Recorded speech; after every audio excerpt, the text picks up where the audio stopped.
Merci. Senator Harder. Sénateur Harder. Merci, Monsieur le Président. Nous approchons le 3e anniversaire de l'adoption de la loi 21, la loi controversée au Québec qui empêche aux enseignants et aux fonctionnaires de porter des signes religieux. L'atteinte aux libertés constitutionnelles est alarmante, mais tout aussi alarmant est de constater que cette injustice a été maintenue pendant une longue période de temps et que l'utilisation de la disposition de dérogation donne un exemple à d'autres gouvernements. Premièrement, le maintien de cette loi fait ressortir le devoir de chaque citoyen de se porter à la défense des libertés civiles pour tous les Canadiens, car à chaque fois qu'on restreint la liberté civile d'une personne, on les restreint pour tout le monde. Deuxièmement, nous sommes personnellement touchés par une restriction des libertés civiles. Moins nous sommes personnellement touchés, plus nous avons la liberté de nous y opposer pour ceux qui sont les plus lésés. Troisièmement, toute compromission des libertés civiles devient de plus en plus grave avec le temps. Alors, nous ne devons pas nous habituer à une restriction des libertés civiles simplement parce que la situation devient habituelle.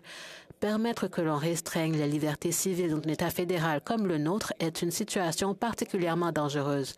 Elle crée la tentation d'ignorer une attaque contre la liberté dans une autre province où elle peut susciter l'espoir que nos propres transgressions seront également ignorées. Cette approche menace la création d'un ensemble disparate de libertés individuelles qui change chaque fois que nous allons dans d'autres provinces.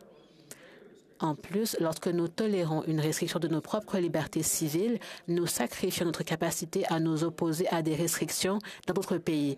Cela demeure vrai, même si nous avons accepté qu'une liberté civile soit restreinte dans notre plus petite province. La protection des libertés dans l'ensemble du pays est la responsabilité de tous. Nous vivons dans un monde où dans de nombreux pays, les libertés civiles sont extrêmement restreintes, voire inexistantes. Les restrictions injustifiées des libertés civiles que nous avons tolérées dans le passé sont aussi au détriment des communautés de citoyens et prouvent que nous devons tous faire preuve de vigilance pour protéger toutes nos libertés civiles. Nos libertés et nos responsabilités vont de pair. Les protéger est l'une de nos plus grandes responsabilités pour nous-mêmes et pour les générations futures.